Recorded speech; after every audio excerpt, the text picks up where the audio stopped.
नमस्कार विद्यार्थी मित्रांनो, मी चंद्रकांत लांडे स्वागत करतो तुमचं आपल्या लाडक्या क्रिएटिव्ह मराठी या चॅनलवरती।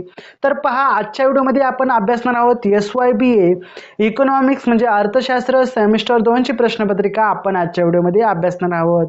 परंतु आजच्या व्हिडिओमध्ये पुढे जाण्याच्या आधी आपण जर लाडक्या क्रिएटिव्ह मराठी या चॅनलवरती जर नवीन आला असाल तर नक्कीच क्रिएटिव्ह मराठी आपल्या लाडक्या यूट्यूब चॅनलला सबस्क्राइब करून बाजू बेल आयकॉन दाबायला विसरू नका, कारण आपल्या चॅनलवरती अत्यंत महत्त्वाचे स्टडी मटेरियल पाहायला मिळतात। तर पहा, आजच्या व्हिडिओमध्ये आपण पाहणार आहोत SYBA अर्थशास्त्र सेमिस्टर 2 च्या प्रश्नपत्रिकेमध्ये आपण 70 मार्काचा पॅटर्न अभ्यासणार आहोत। किती मार्काला कोणता प्रश्न असणार आहे, त्याचबरोबर IMP प्रश्न देखील आजच्या व्हिडिओमध्ये समजून घेणार आहोत। IMP प्रश्न लिहून घेण्यासाठी आपल्याकडे सोबत नोटबुक ठेवा, जेणेकरून मी जेव्हा IMP प्रश्न सांगेल तेव्हा तुम्ही लिहून घेऊ शकता तर किंवा स्क्रीनशॉट देखील काढू शकता। तर आजच्या व्हिडिओला सुरू करण्यापूर्वी इंट्रो पहा आणि आजच्या व्हिडिओला सुरू करूया। तर चला इंट्रो पहा।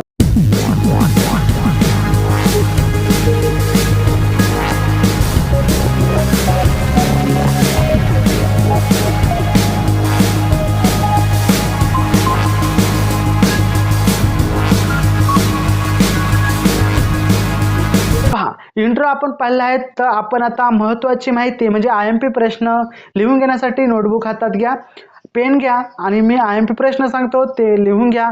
त्याचबरोबर तुम्हाला तो प्रश्न समजून सांगतो किती मार्काला आहे हे देखील समजून जाणार आहेत। त्यासाठी आपल्याला स्क्रीनवरती जायचं आहे, तर चला स्क्रीनवरती पाहूयात। तर पहा विद्यार्थी मित्रांनो, आपण स्क्रीनवरती आलेलो आहे। आपल्याला इथे पाहायला मिळतं SYBA economics micro economics second म्हणजे सेमिस्टर आपलं दुसरं आहे, इथे चौथं आहे म्हणजे SYBAचं आपलं सेकंड सेमिस्टरची प्रश्नपत्रिका आहे।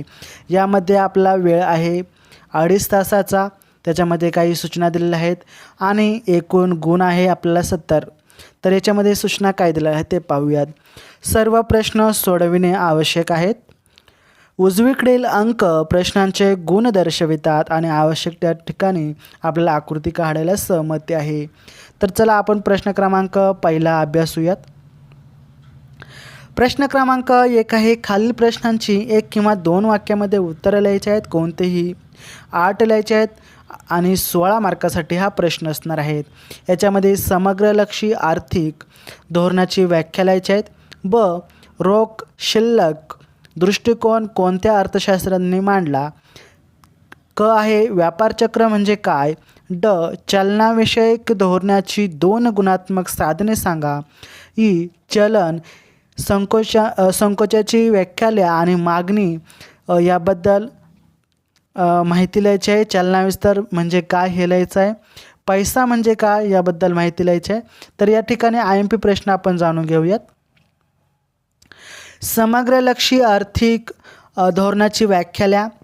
व्यापार चक्र म्हणजे काय, चलनविषयक धोरणाची 2 गुणात्मक साधन, चलन संकोची व्याख्या लिहा। त्याचबरोबर पैसा म्हणजे काय। हे 5 आपल्याला IMP प्रश्न आहेत, हे लिहून घ्या। मागच्या वेळेस देखील विचारले गेले होते, हे देखील ह्या वेळेस देखील तुम्हाला विचारले जाऊ शकतात, त्यामुळे लिहून घेण्याचे प्रयत्न करा। चला प्रश्न क्रमांक त्यातीलच पुढचा प्रश्न पाहूयात।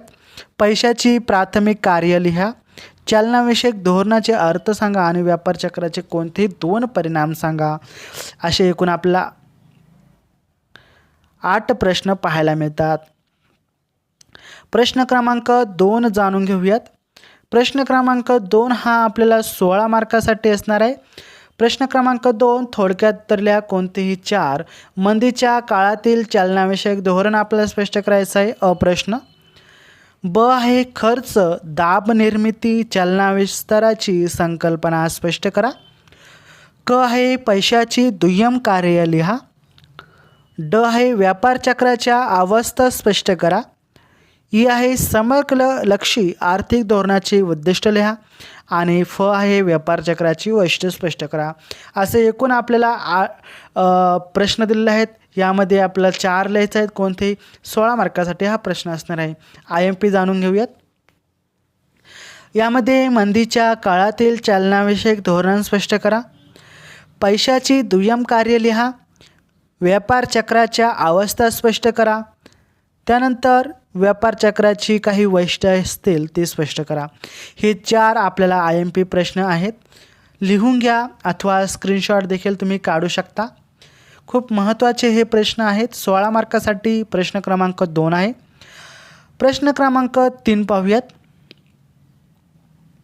तर प्रश्न क्रमांक 3 आहे, खालील प्रश्नांची 100 शब्दामध्ये कोणतेही 3 प्रश्न लिहायचे आहेत आणि प्रश्न क्रमांक 3 हा 18 मार्कासाठी दिलेला आहे. पहिला प्रश्न आहे प्रश्न क्रमांक 3 मधील रिझर्व्ह बँकेची पैशाच्या पुरवठ्याची मापके स्पष्ट करायची आहेत. ब आहे व्यापार चक्राची कारणे लिहा. क आहे फिलिप्स वक्र संकल्पना स्पष्ट करा. केन्सनचा व्यापार चक्राविषयी सिद्धांत थोडक्यात लिहा. असे एकूण आपल्याला 4 प्रश्न आहेत. 4 पैकी कोणतेही 3 प्रश्न आपल्याला सोडवायचे आहेत आणि 3 प्रश्न हे आपल्याला 18 गुण देऊन जातात.